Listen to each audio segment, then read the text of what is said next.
Hi, welcome to Spotlight on Intelligence. I got Paul, aka Bubble, here with me today. How you doing, man? Hello everyone, doing good. Hope you're doing good too, my brother. What's going on for you this week? Christmas Eve coming, New Year, some preparation, family stuff. More chill. Not not very productive last few days, but I'm having fun doing time with my family. So yeah, Definitely glad to hear it. I'd like to ask a little bit more about who is Bubble and what do you do? BÄbble is the chill guy from the Kiev, Ukraine, who's making beats for a living and just having fun with the sounds. I think before BÄbble, it was like the full name was Bubble Wild for the character that I created back in 2015, I guess. It was strictly boom bap, golden age type of beats. So yeah, and then I transferred to just Bubble when I discovered myself that I'm tired of hard knocking drums and dark atmosphere around the beat. So I just started making more chill tunes and provides positive, I think, in the way of the music, in the way of production. I like it. So there's a transition of like a darker energy to a lighter one. It almost seems Yes, like a period of growth in the music. I want to ask, you said Bubble World for the spirit of boom bap. What inspired the conception of the original Bubble World character? Bubble Wild, Bubble Bubble Wild. Wild. Yeah, Bubble Wild. I think when my journey started in 2007 as a dancer at the B-boy, I discovered myself hip hop culture through the breakdancing, to the breaking. So the main music that we've been listening back in the days was the 90s hip hop and the funk music. And they both of these genres it's like combines and have roots in each other. So for me it was like a natural way if I want to make beats to start with the 90s type of hip hop. So yeah, um, just the love of the culture, to the origins, to the story of the culture inspired me to make some kind of music they made back in the days. Nice. I'd love to see the roots in old school hip hop. I think I've mentioned it before, but I get a lot of lo-fi hip hop producers who are just like day one lo-fi beats. So it's interesting to see someone come from that world. Tell me about it. What was the b-boy life back in the day? Yeah, that was the real hip hop back in the day. I think it's more true to the culture than nowadays. Unfortunately, is from my side of view. But there was a lot of jams, a lot of travels, and you can go to different city or country to the jam, to some battle, and you always have the after parties, the parties where everyone not just having good conversations, but also dancing in the ciphers and learn something from each other, not just drinking and party. So this was like the culture exchange back in the days for me, and the most influential, I think, because thanks to this after party, I saw for the first time Clean Beats, that's a producer from Kiev who been made like live show to one of the after parties on his MPC 1000, and I fall in love with the production, with the beats, with the beat culture, and like a natural way from the breaking to the music. I like it. And Oh, and yeah, as you said, it's more different than the nowadays lo-fi hip hop producers, because I can consider myself as a lo-fi hip hop producer. I'm just like a hip hop producer or hip hop lover, some vibes provider, something like that. Uh, Unfortunately, nowadays lo-fi hip hop producers don't care about the story, about the origins, about the beat culture and hip hop culture in general, and that's not right from my side. And I'm always trying to message to everyone who's speaking with me about the power of knowledge, and we should uh, dig in more deep in what we're doing to be better and to save the tradition and the original way of the culture of the beat of the hip hop in general. I can see there's a deep appreciation for the history there. For somebody who has no background in it, for who didn't know what it was like, what is a jam? Did you roll with a team back when you were a dancer, or were you solo? How did that work?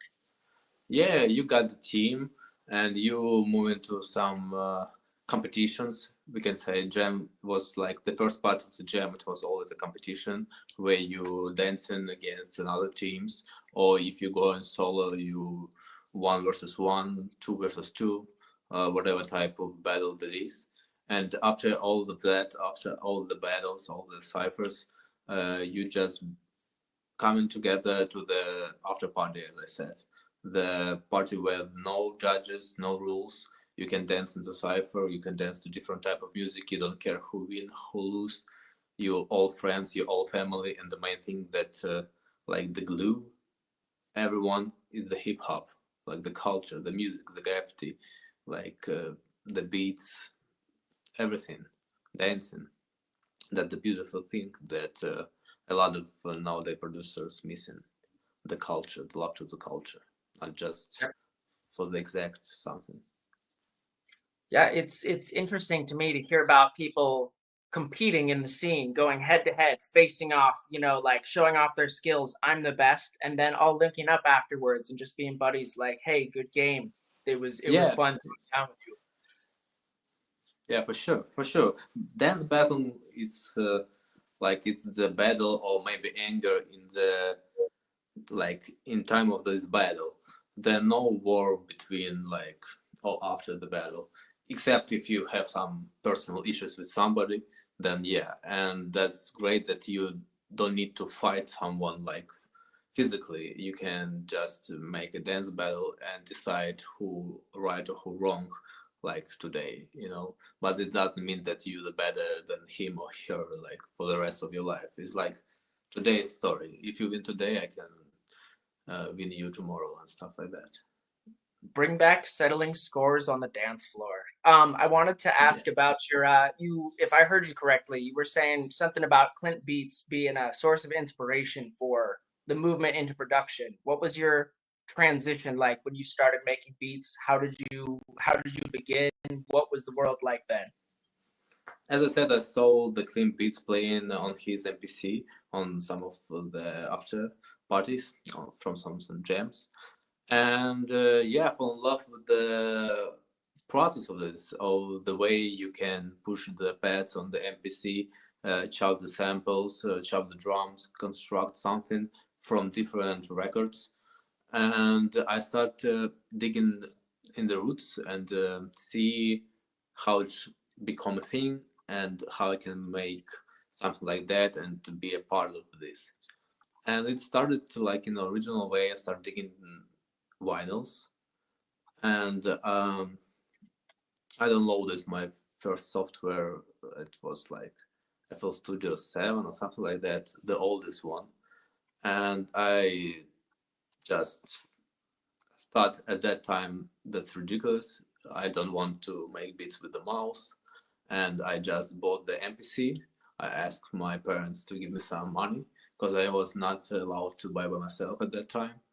And I bought my first MPC, 2000 XL, the turntable, and start digging to the vinyls, chop the samples, and make it like in the original way of sampling production. And yeah, and I keep practicing at the breaking scene, competing.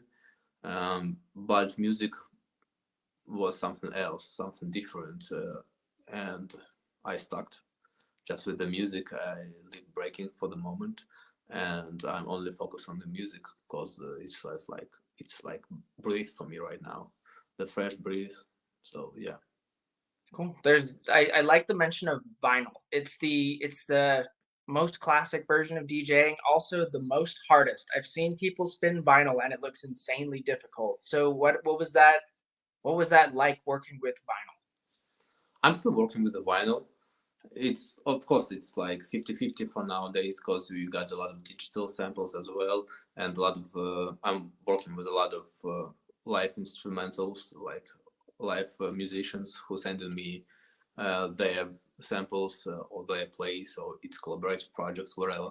But vinyls, it's something then you start and appreciate the music in general. I'm like the album guy, not the single guy. I love listen to the albums, and I think that's thanks to the vinyl, because mostly you buy vinyls on vinyl.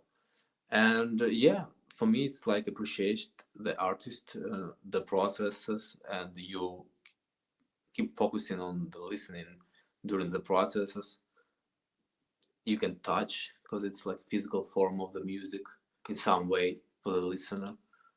So it's just another feeling, more different than digital. So yeah, and you pay for that. You go into the record store, you're looking for the vinyl. It depends how you can choose the vinyl you want to buy. It can be, you can depends by the cover, or you can depends by some knowledge that you know the period of time where you're looking the sounds from. And it's like another culture, digging culture. It's like also another big community who cannot even be the producer or the beat maker or the DJ. You can meet a lot of collectors and people who just love music who collecting in the stores, and there are always different conversations, interesting people, and music is just a focus thing between all these people and me. It speaks to a real authenticity in my mind of that I think that gets bypassed today is having kind of grown up with the DJing community as it progressed into more modern technology. So I think you have a unique perspective on it that a lot of these like up and coming starting out producers might not have. I wanted to ask you something about what you said, an album guy, not a single guy. What goes into making an album versus a single for you? Like I get that an album is more music, but when you make an album, does it have a goal? Yeah, I just want to correct that. I mean that like, I'm the album guy as a listener, not as a producer. As a producer, I'm more like a single guy, because it's the way the industry works nowadays. But I'm still dreaming about making the debut album, and I appreciate the way the artist making the albums because it's the story you need to tell to the people, and you can just make a bunch of beats and make or call the beat tape as the album. It's a different thing. It's need to be meaningful, and it's need to have something in it, something that people want to get back to it. Singles, it's more like fast food music nowadays, and everyone making some type of fast food music because you listen, you go to the next one, you go to the next one. It's rarely when you go back to some singles from lo-fi producers, to be honest, because it's placed on the playlists and you're cool with that. But album, it's something different, and I'm coming to that, coming to the journey. I just waiting to be ready mentally for that, and know what story I want to tell to the people. Most definitely. I like the description fast food music. I've never heard that before, but I feel like it's very applicable. And I'm a big fan of the storytelling in albums. Like I find myself coming back to full albums as a more memorable experience. Singles tend to they're in one ear and out the other. Yeah, yeah. But fast food music is not bad. Like it's tasty, it's good, and it need to be in the way it is. So I'm totally perfect with that. I don't want to make it on the bad way. So sorry if I get something in trouble. Definitely. There's a time and a place for both, and I can respect that. When Yes. you when you started out, what was the internet scene like? What platforms did you use to get the music out? What do you compared to what you rely on today? When I started interested in all of this, the main platform was the SoundCloud. Because there was the streaming platforms were not so big at that time, so SoundCloud was like the place where everyone can show their skills, their music, and create the community. That's the first like place where everyone get to know what's going to be on the scene in the next 10, 15, 20 years. And that's true, because a lot of the guys who I met there right now, big producers, and even if you take in like the main major labels of lo-fi or chill hop, they all come from the SoundCloud era, and you didn't give nothing from streaming on the SoundCloud. You just be happy to share your work, and that's also like the great attitude to the music creation, because nowadays mostly new lo-fi hip hop producers come into the scene just for the money of the streaming. Back in the days, you making it for the love of the sound, and you didn't care about streaming numbers and monthly listeners on Spotify. You just making beats and care about the sound and the feedback you get from the community. So yeah, that was the appreciation for the beat culture, and I'm happy that mostly of the producers from that time right now successful producers who make beats for living, and I'm one of them, and I'm happy for that and appreciate that time as well. So yeah, SoundCloud was the main platform for us. I love it. I am sad that I missed that era. I really so I'm a Spotify playlister, right? I work for Lazy Pug and I process a lot of music, and you I get some gems, right? I get to hear some really good music, but I hear a lot of music that sounds like it was mass produced. Like this was made for an algorithm to crank Spotify streams, and it just lacks like a soul in a way that's hard to distinguish when you don't have older music that was made for the love to compare it to. Yes, definitely. You talked about getting started on beat making in an old version of FL Studio with an NPC and APC. So, what do you use to make your beats now? How much has changed since then? Right now I'm using mostly digitals, FL Studio. Um, sometimes I want to play with the samples from vinyls, so I use my SP404.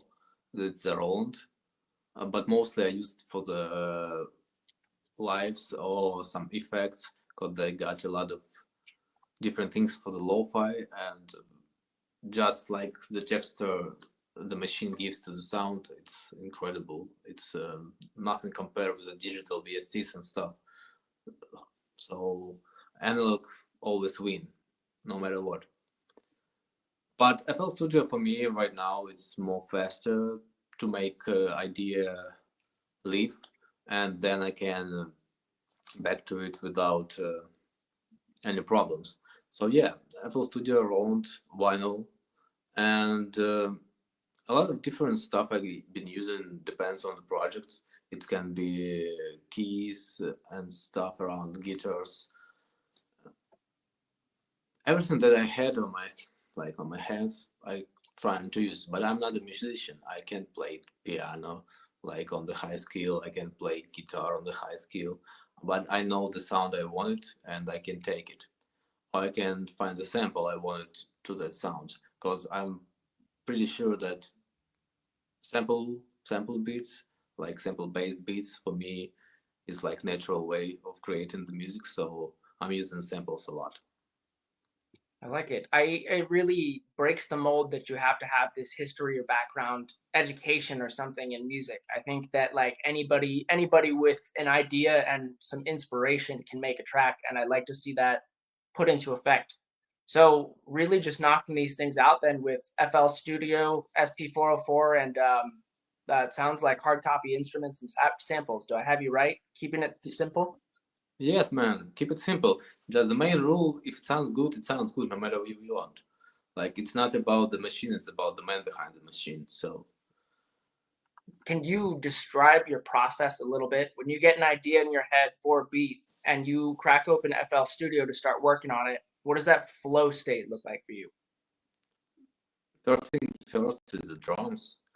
Drums for me is the main part, because I fall in love with this music through the drums, through the funk as well, through the groove the funk does. like James Brown and stuff, for me was the basic of the drum grooves and for the rhythm in my head. So whatever idea I got, and I go to the software, drums is the first thing first. It can be a loop, it can be created by one shots, it can be the break from the some record, whatever. I'm looking for the groove. After the groove, I think I'm going to the melodies, chords, and different type of melody. It can be bass, it can be synths, it can be whatever. Depends on the idea. But the drums, yeah, that's the heart of the beat for me. So my level of the drums always the higher if we're looking through the mix. So for me, it's like the main part in the most important. It's the most important. So yeah, I'm working on drums mostly, and after that, different things come true and the magic happens. The magic happens. Yeah, I think the emphasis on drums emphasizes the danceability, right? It's like the drums and the groove is the thing that has you bobbing your head. And I don't want to say the rest is unimportant, but I think people get too hung up on the small details. And I'm like, is your backbone good? Is it something people can like vibe to? If it sounds good for me, that's I'm cool with that. I'm ready to go. If I'm having fun making the beat, it's ready to go. Like I'm never think about how I want to make people move or how I want to make people feel about something about my music, about my sound or whatever. So if I'm feeling good at the moment making this thing and it goes out and everyone love or everyone hate, I don't care because I was having fun and I'm making music for myself first and first. And after that, I'm just grateful that someone enjoyed this too. That's pretty simple. Definitely. I wanted to know what your turnaround time is. Like from start to finish, how long does it typically take you to make a beat? And how do you know when it's done? Oh, that's the hardest part, I think, to everyone, to for every producer to know when it's done. It's impossible. It's never done. You're always coming back to that. So sometimes you just need to save the project, export it, and make it to the world. Because it depends. Sometimes I can make a beat like for a week, but when you looking at the process of that beat, you understand that you can make it like for 3 hours. But I stretch the whole process for the week or for the few weeks because I'm just enjoying the process and I don't want that to end with the same beat. So usually I'm trying to make 2 beats a week. Like if I'm making three, that's wonderful, and I'm was in the great shape and the great mood. Sometimes I can make one beat in 2 weeks in 1 month. So it depends on the feelings as well. I'm always trying to make something every day, but if I'm not feeling right to make, I'm just having fun, making some experiments, playing with the samples, creating drums just for the future, uh, or do nothing with the music and just enjoying the listening or watching something. But yeah, 1 2 beats in a week, that's cool for me. And when it's finished, I think when it feels good is when it feels right, when you think that you need to stop and don't overthink, then you're ready to go. Nice. I really like the emphasis on just committing when it feels good because I think you can beat a song to death working on the fine tuning, all the stuff that nobody who's a casual music listener is even going to pick up on and just like be bashing your head against a wall in frustration. There comes a point where you kind of just have to make your peace with it and move on to the next one. I- Yes, yes, yes, absolutely. Because sometimes you always gonna be better. Every next day you're gonna be better, and you will learn new things. And it's impossible to make like the perfect tune. You always will know something new that you like might add to the previous one, but it's like will be impossible to finish the project. So you need to stop at the right day at the right time and just fix the feeling that you had today and go to the next one. What kind of things are you working on nowadays? What's in the pipeline? What occupies most of your producing time? For the last few months, I've been working a lot with the collaborative projects from different producers. Sometimes I'm making mixing and mastering sessions for the producers' projects as well. Uh, and for today, I'm almost done with everything that I had in my head and the plan and the schedule. I'm almost done with the remix project. I've been cooking for like maybe last year. It's just some random beats that never gonna be released on the streaming platforms. It's gonna be only on Bandcamp, where I place with the samples, different drums, different unique grooves that's not usual for the listeners, and different acapellas from different songs from different artists from all over the world. Just have fun projects for me. So I'm just trying to balance between music that need to be streaming and like a job music for me, and having fun music. And right now I'm on having fun side because sometimes you get lost in the process of business of the music, like, and you need to have fun as well. I like the distinction between job music and fun music. What amount of time, what do you think, if you had to split your time up in percents, like 50-50, how much do you spend on work music versus just for you, for your pure enjoyment? 10% of the work music, I think, because 90% you still have fun, even if it's like some commercial deals. You need to have fun in different types, but sometimes you can have fun and with understandings what you need to finish, what you need to reach, and what your goal is. And sometimes when you make it fun music, you don't just don't care about the result. You don't care when it's gonna be finished. You just play. You just it's like a jam session for yourself as a producer. So yeah, I think 90% of it's enjoyment, 10% when you really making something that need to be finished as a some robots and stuff. Definitely. I do a little mixing and mastering myself, and I think projects like that are important to keep somebody sharp, right? Like it's good to prioritize your own music and what you like making, but I also like personally a creative challenge or like an audio engineering challenge. Something that I wouldn't pick for myself that pushes me outside my comfort zone. Do you find yourself taking on a lot of those? Oh yeah, man, absolutely. I'm loving to be out of the comfort zone. It's no there no progress without that. You always need to find a challenge to yourself, because either way you're gonna be stuck, and that's not interesting. What's the goal for that? If you're not trying to be higher, if you're not trying to make something different from your usual. So yeah, if I got the projects that's not like my style or not something that I'm used to, I'm down to try. And if it works good, I'm down. If it's not worked well, at least I'm tried. So yeah, Solid, um, solid I philosophy. I've been working on the studio um, early that early this year, and we got a lot of projects. It's like commercial studio, not just for myself. I've been working for some company, and we got a lot of projects with the recording, different type of audios, different type of artists, different genres. I didn't like it at all. That's not my thing. I got it, but I tried, and it was fun, and was great experience. I know how to use this experience. So you always, if you get a chance to try something new in your path, let's go. Why not? We love the growth opportunities. So, speaking of which, you mentioned some collaborative projects, and I'm curious what your experience has been networking with other musicians. Oh, that's great. That's always great.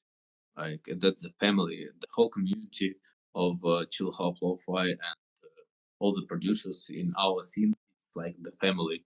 You always having the feel that That's your brothers and sisters, because the way we speak to each other, the way we communicate and share with ideas and stuff, and giving love to each other, their flowers, that's amazing. I think that's the best part of being a music producer nowadays, the community. And the collaborative projects, it's like go with the flow thing in this community, because you've been working with everyone a lot of times, and sometimes it can be longer projects with someone because you felt the same on some things.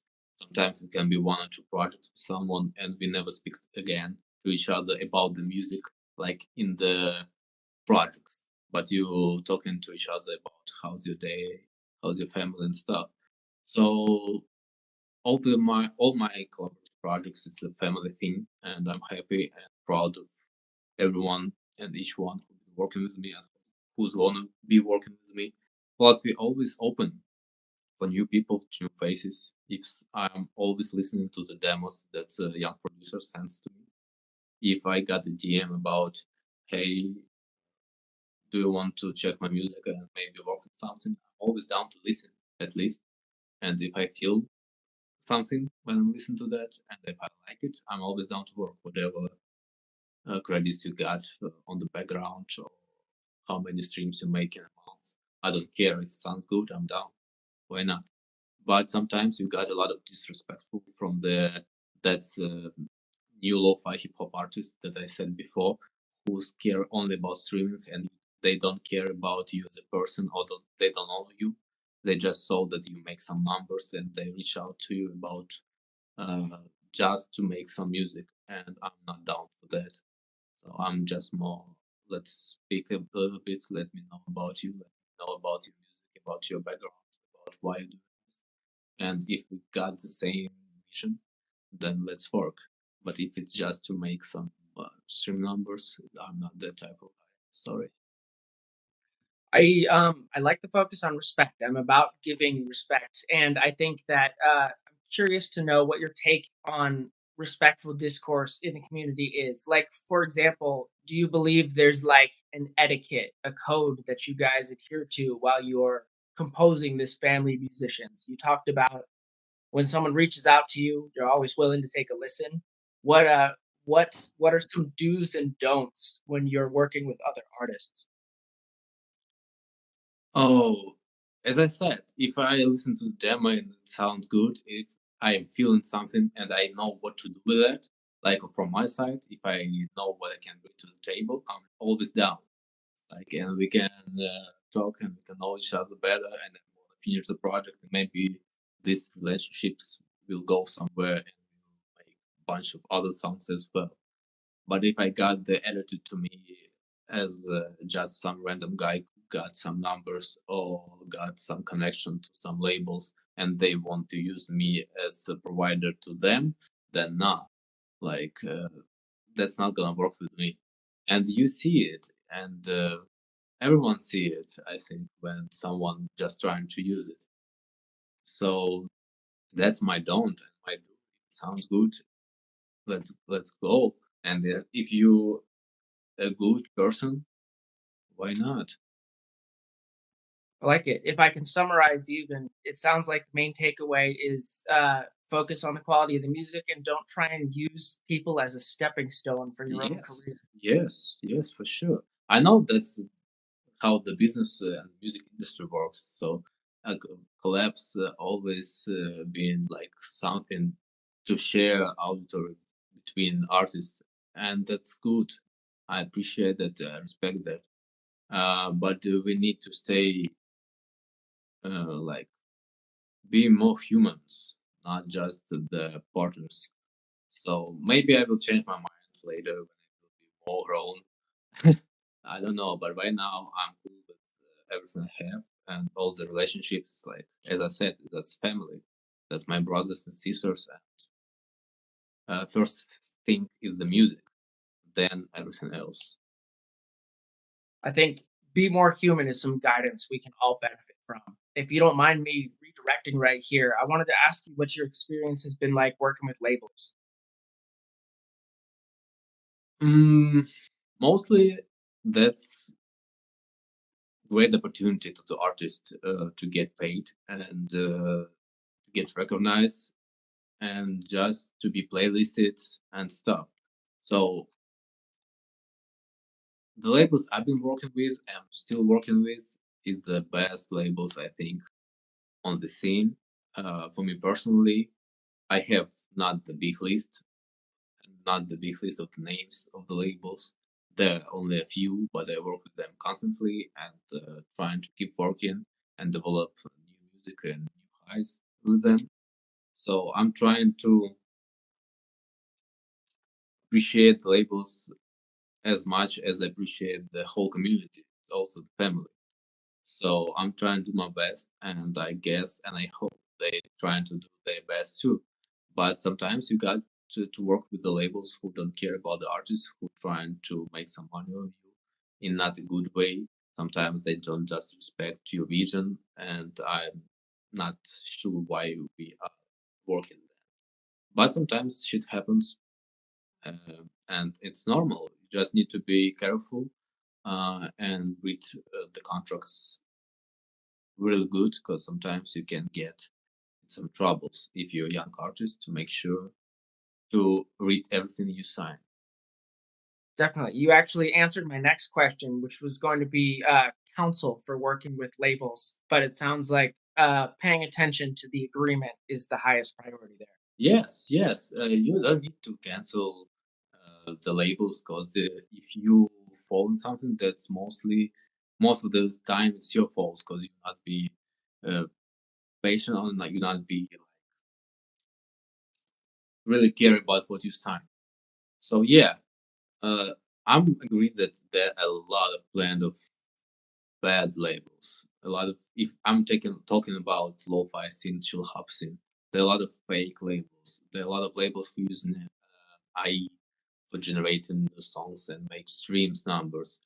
Um, yes, there are a lot of bad things happen, but also there are a few good labels who looking for the artist always, and you can be one of them, and they can show you to everyone. So just be careful about numbers you see, about words you hear from different people.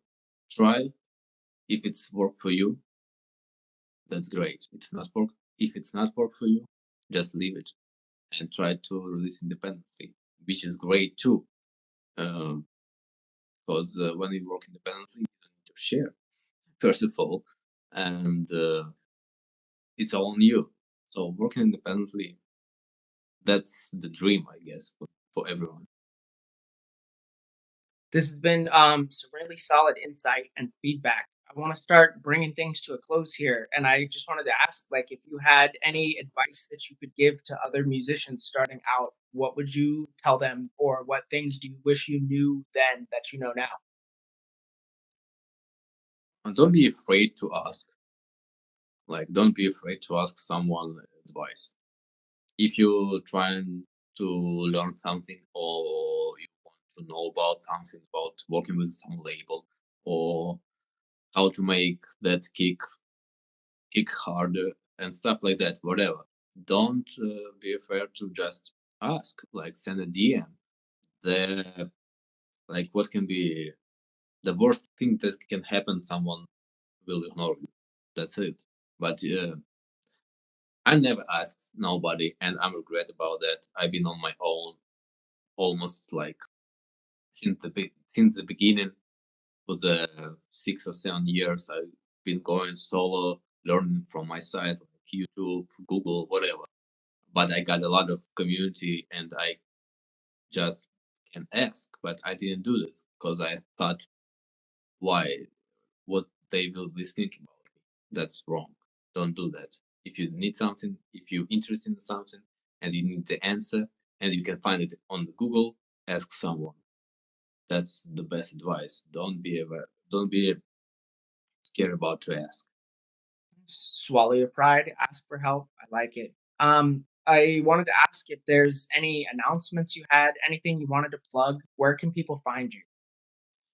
The main platform where you can find me and talk to me, the Instagram, the Bubble Wolf. And yeah, just send me a DM if you want to talk. And Spotify, Apple Music, all the links in the bio of my Instagram page, because I got this symbol of you on my name, Bubble. You can type it by your phone or by your keyboard. So it's a little bit harder to find me on music platforms. That's my bad, I know. uh, that is what it is. So yeah, Instagram is the main. And the announcements, not much. A lot of new music coming next year. A lot of collabs, like a lot of collaborative projects, singles. Maybe I will drop some EPs or maybe even an album. I don't know yet. But right now, that's coming independently. That's the project I said before on the Bandcamp with the remixes. I don't know when it comes yet, but I hope in the beginning of the next year. So yeah, I'm gonna be promoting it on my Instagram. So subscribe, check it out. Sounds like big things coming soon. Thank you so much, Paul, for a great interview. I really appreciate your time and you letting me pick my brain. I'm gonna let you go and enjoy your holidays, okay, man? Yeah, Merry Christmas to everyone. Thank you for having me. Right, That's always love. right back at you, Chief. Thanks and take it easy. Peace.